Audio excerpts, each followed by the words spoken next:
जब धर्म और अधर्म के बीच युद्ध होने जा रहा था, जहां एक और विशाल कौरव सेना थी और एक और श्री कृष्ण के आशीर्वाद के साथ पांडव सेना थी। उसी पांडव सेना में एक ऐसा वीर था जिसने धर्म का साथ दिया, जो साहसी था, जो नारायणी सेना का एक प्रमुख योद्धा था, जो अर्जुन और कर्ण की ही भांति धनुर्विद्या में निपुण था, जिसको हराना लगभग असंभव कार्य था, जिसको अजय योद्धा कहना गलत नहीं होगा। जी हाँ, वो था सात्यकी, एक अडिग योद्धा।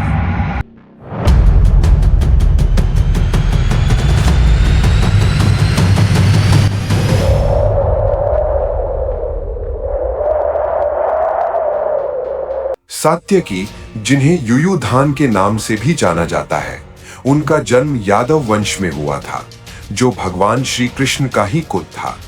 वे शिनी के वंशज थे।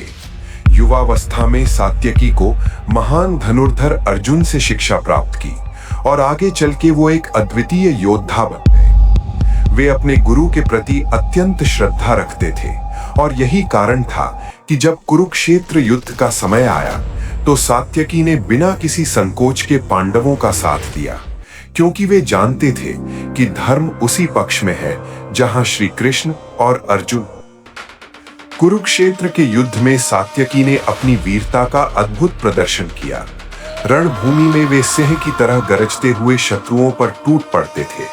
उन्होंने अनेक महारथियों का सामना किया और उन्हें पराजित किया।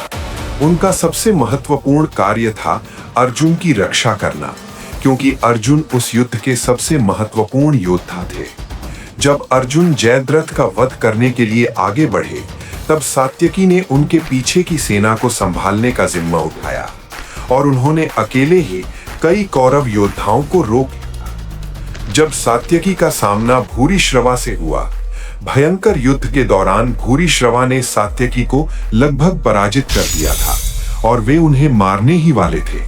तभी अर्जुन ने हस्तक्षेप करते हुए भूरिश्रवा का हाथ काट दिया। महाभारत युद्ध के बाद जब पांडव विजयी हुए, तब सात्यकी वासुदेव श्री कृष्ण के साथ द्वारिका लौट आए। समय के साथ यादव वंश में अहंकार और आपसी कलह बढ़ने लगी। ये कलह अंततः मौसल पर्व के रूप में सामने आई। इसी दौरान सात्यकी और कृतवर्मा के बीच पुरानी दुश्मनी फिर से उभर आई। इस भयानक झगड़े में सात्यकी ने कृतवर्मा पर हमला किया, लेकिन अंततः वे स्वयं भी इस आपसी विनाश का शिकार बन गए और वीर गति को प्राप्त हुए। इस प्रकार सात्यकी का जीवन एक महान योद्धा की गाथा है। एक ऐसा योद्धा जो अपने गुरु के प्रति समर्पित रहा, अपने मित्रों के लिए लड़ा और हमेशा धर्म के मार्ग पर चलने की कोशिश की।